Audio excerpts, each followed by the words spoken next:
नमस्कार दोस्तों, मेरा नाम है विजय कुमार। आप देख रहे हैं कॉमिक्स पिटारा चैनल को।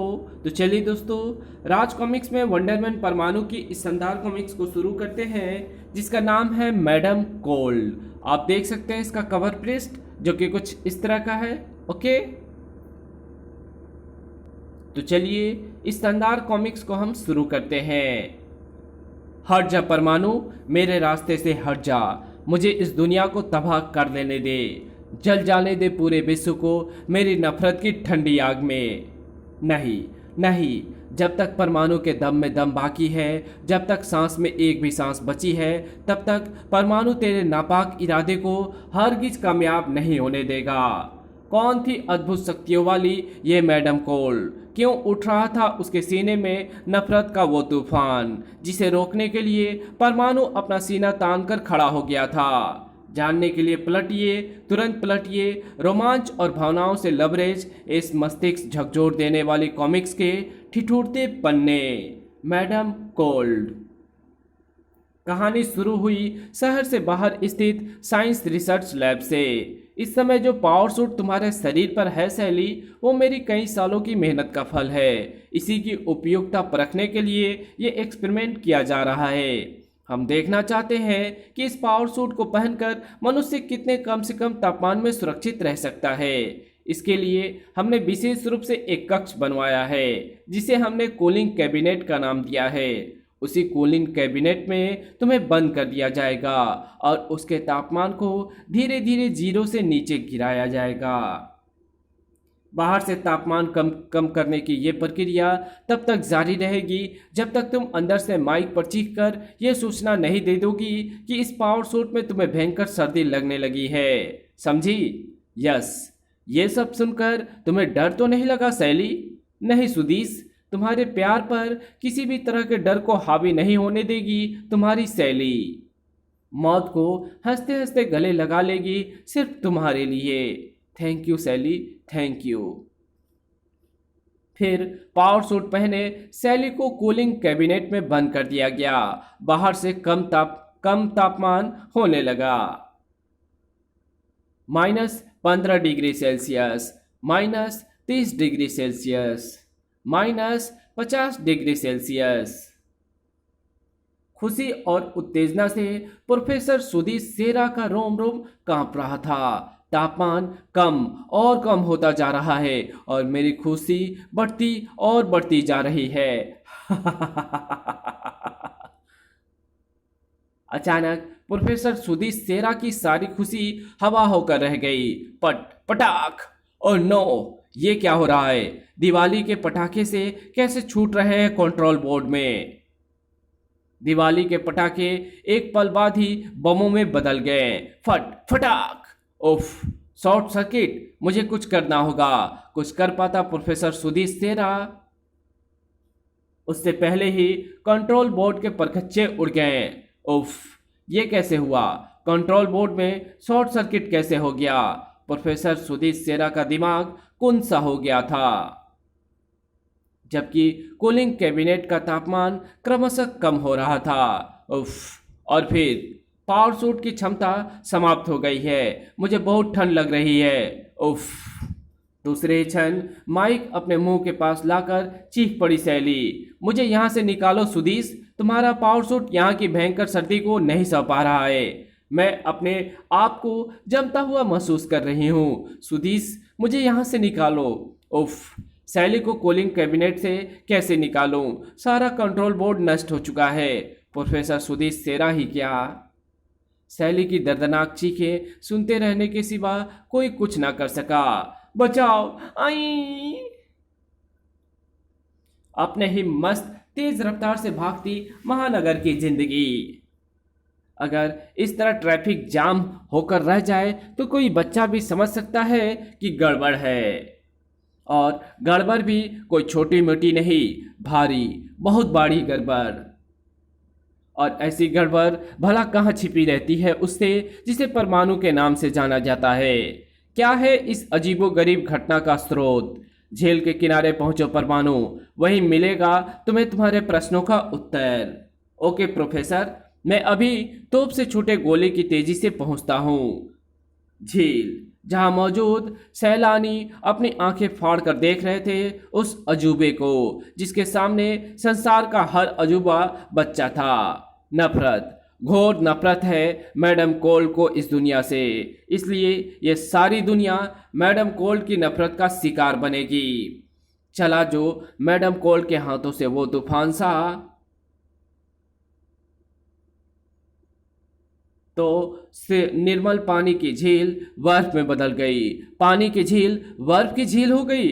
बचाओ, हम बर्फ में फंस गए, बचाओ, उफ, बचाओ।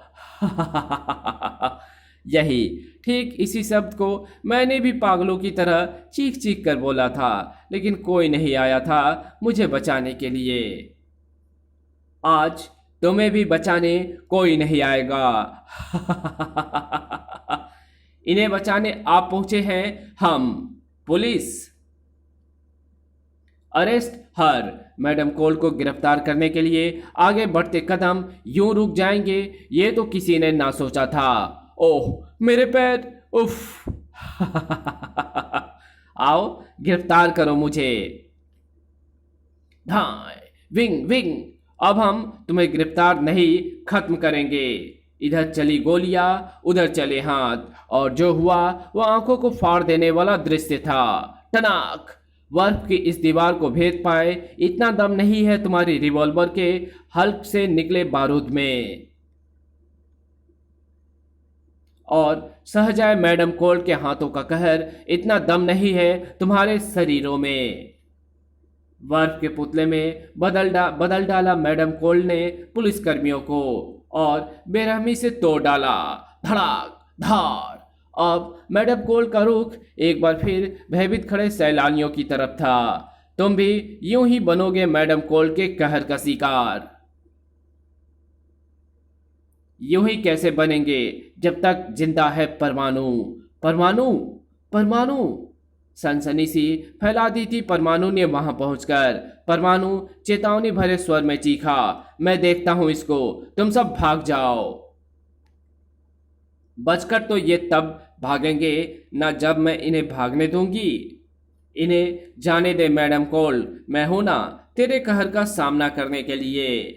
मेरे रास्ते का सबसे बड़ा कांटा बनकर आया है तू परमाणु, इसलिए अब तुझे अपने रास्ते से ही हटाकर आगे बढ़ूंगी मैं। घातक हथियारों का जानलेवा वार था वो, लेकिन जो उनका शिकार हो जाए वो परमाणु ही क्या, हवा में लहरा कर बचे तुम परमाणु।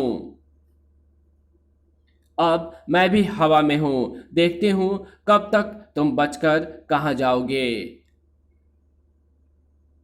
अब मैं भी हवा में हूं, देखती हूं अब तुम बचकर कहां जाओगे। ओह, पल भर के लिए वह चक्का सा रह गया परमाणु। वही पल उस पर बहुत भारी पड़ा था। भड़ाक। जा परमाणु, मर। उफ। धड़ाम से नीचे आ गिरा परमाणु। उफ। लेकिन एक क्षण के हजारों हिस्से से पहले ही संभल कर गिर जा वो। रुक जा मैडम कोल, रुक जा, तू परमाणु से बचकर नहीं भाग पाएगी। बचने बचाने की बात करता है। जरा इस लोहे के रेलवे ट्रैक को बर्फ के ट्रैक में बदलने से बचा, और बचा कर दिखा। सैकड़ों यात्रियों से भरी धड़धड़ाकर आती उस ट्रेन को दुर्घटनाग्रस्त होने से, जो इस बर्फ के ट्रैक पर एक कदम भी आगे नहीं चल पाएगी। उफ।